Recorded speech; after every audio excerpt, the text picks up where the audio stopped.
आज की कहानी का शीर्षक है प्रेम के बोल। एक गांव में एक मजदूर रहा करता था जिसका नाम हरिराम था। उसके परिवार में कोई नहीं था। दिन भर अकेला मेहनत में लगा रहता था। दिल का बहुत ही दयालु और कर्मों का बहुत अच्छा था। मजदूर था, इसलिए उसे उसका भोजन मजदूरी के बाद ही मिलता था। आगे पीछे कोई न था, इसलिए वो इस आजीविका से संतुष्ट था। एक बार उसे एक छोटा सा बछड़ा मिल गया। उसने खुशी से उसे पाल लिया। उसने सोचा आज तक वो अकेला था, अब वो इस बछड़े को अपने बेटे के जैसे पालेगा। हरिराम का दिन उसके बछड़े से ही शुरू होता और उसी पर खत्म होता। वो रात दिन उसकी सेवा करता और उसी से अपने मन की बात करता। कुछ समय बाद बछड़ा बैल बन गया। उसकी जो सेवा हरिराम ने की थी उससे वो बहुत ही सुंदर और बलशाली बन गया था। गांव के सभी लोग हरिराम के बैल की ही बातें किया करते थे। किसानों के गांव में बैलों की भरमार थी, पर हरिराम का बैल उन सबसे अलग था। दूर दूर से लोग उसे देखने आते थे। हर कोई हरिराम के बैल के बारे में बातें करता था। हरिराम भी अपने बैल से एक बेटे की तरह ही प्यार करता था। भले खुद भूखा सो जाए, लेकिन उसे हमेशा भरपेट खिलाता था। एक दिन हरिराम के स्वप्न में शिव का नंदी बैल आया। उसने उससे कहा कि हरिराम, तुम एक निस्वार्थ सेवक हो। तुमने खुद की तकलीफ को छोड़कर अपने बैल की सेवा की है, इसलिए मैं तुम्हारे बैल को बोलने की शक्ति दे रहा हूँ। इतना सुनते ही हरिराम जाग गया और अपने बैल के पास गया। उसने बैल को सहलाया और मुस्कुराया कि भला एक बैल बोल कैसे सकता है। तभी अचानक आवाज आई, बाबा, आपने मेरा ध्यान एक पुत्र की तरह रखा है। मैं आपका आभारी हूँ और आपके लिए कुछ करना चाहता हूँ। यह सुनकर हरिराम घबरा गया। उसने खुद को संभाला और तुरंत ही बैल को गले लगाया। उसी समय से वह अपने बैल को नंदी कहकर पुकारने लगा। दिन भर काम करके आता और नंदी से बातें करता। गरीबी की मार बहुत थी। नंदी को तो हरिराम भर पेट दे देता था, लेकिन खुद भूखा सो जाता था।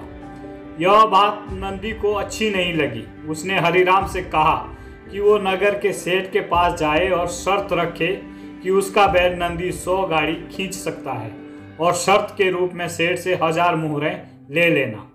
हरिराम ने कहा, नंदी, तू पागल हो गया है? भला कोई बैल इतना भार कैसे वहन कर सकता है? मैं अपने जीवन से खुश हूँ, मुझे यह नहीं करना। लेकिन नंदी के बार बार आग्रह करने पर हरिराम को उसकी बात माननी पड़ी। एक दिन डरते डरते हरिराम सेठ दीनदयाल के घर पहुंचा। दीनदयाल ने उससे आने का कारण पूछा। तब हरिराम ने शर्त के बारे में कहा। सेठ जोर जोर से हंसने लगा और बोला, हरिराम, बैल के साथ रहकर तुम्हारी मति भी बैल जैसी हो गई है। अगर शर्त हार गए तो 1000 मोहरों के लिए तुम्हें अपनी झोपड़ी तक बेचनी पड़ेगी। यह सुनकर हरिराम और अधिक डर गया, लेकिन मुंह से निकली बात पर मुकर भी नहीं सकता था। शर्त का दिन तय किया गया और सेठ दीनदयाल ने पूरे गांव में ढोल पिटवाकर इस प्रतियोगिता के बारे में गांव वालों को खबर दी और सभी को यह अद्भुत नज़ारा देखने को बुलाया। सभी खबर सुनने के बाद हरिराम का मजाक उड़ाने लगे और कहने लगे कि यह शर्त तो हरिराम ही हारेगा। यह सुनकर हरिराम को और अधिक डर लगने लगा और उसे नंदी से घृणा होने लगी। वो उसे कोसने लगा, बार बार उसे दोष देता और कहता कि कहाँ मैंने इस बैल को पाल लिया। मेरी अच्छी भली कट रही थी, इसके कारण सर की छत से भी हाथ धोना पड़ेगा और लोगों की थूथू होगी वो अलग। अब हरिराम को नंदी बिल्कुल भी रास नहीं आ रहा था। वह दिन आ गया जिस दिन प्रतियोगिता होनी थी। माल से भरी 100 गाड़ियों के आगे नंदी को जोता गया और गाड़ी पर खुद हरिराम बैठ गया। सभी गांव वाले यह नज़ारा देख हंस रहे थे और हरिराम को बुरा भला कह रहे थे। हरिराम ने नंदी से कहा, देख, तेरे कारण मुझे कितना कुछ सुनना पड़ रहा है।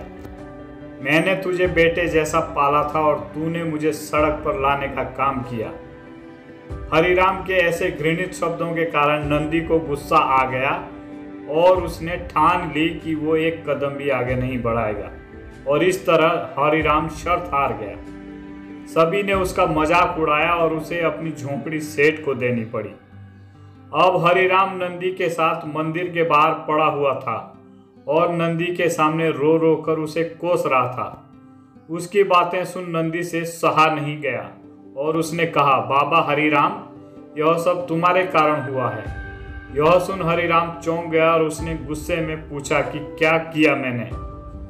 तुमने भांग खा रखी है क्या?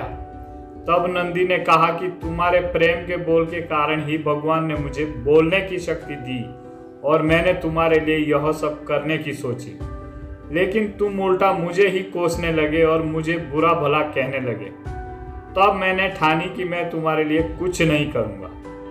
लेकिन अब मैं तुमसे फिर से कहता हूं कि मैं 100 गाड़ियां खींच सकता हूं। तुम जाकर फिर से शर्त लगाओ और इस बार अपनी झोंपड़ी और 1000 मोहरों की शर्त लगाना। हरिराम वही करता है और फिर से शर्त के अनुसार 100 गाड़ियां तैयार कर उस पर नंदी को जोता जाता है और फिर से उस पर हरिराम बैठता है और प्यार से सहलाकर उसे गाड़ियां खींचने को कहता है। और इस बार नंदी यह कर दिखाता है, जिसे देख सब स्तब्ध रह जाते हैं और हरिराम शर्त जीत जाता है। सेठ दीनदयाल उसे उसकी झोंपड़ी और 1000 मोहरें दे देता है। प्रिय श्रोताओं, इस कहानी से एक बहुत अच्छी सीख मिलती है कि जीवन में प्रेम से ही किसी को जीता जा सकता है। कहते हैं प्रेम के सामने ईश्वर भी झुक जाता है, इसलिए सभी को प्रेम के बोल ही बोलने चाहिए। प्रेम के 2 मीठे बोल बिगड़ा हुआ काम भी बना देते हैं। अगर किसी की वाणी में मधुरता है तो वो जग को जीतने की कुव्वत रखता है। कबीरदास जी ने अपने एक दोहे में ठीक ही कहा है कि ऐसी वाणी बोलिए मन का आपा खोए, औरन को शीतल करे आपहु शीतल होए। आप सभी से मेरा हार्दिक अनुरोध है कि मेरे YouTube channel NR official stories को सब्सक्राइब करने की अनुकंपा करें और साथ ही बेल आइकन को भी प्रेस कर दें ताकि मेरी हर वीडियो का नोटिफिकेशन आपको मिलता रहे। मेरी हर वीडियो को लाइक, शेयर व कमेंट करना ना भूलें। धन्यवाद। आप सभी को मेरा कोटि कोटि नमन।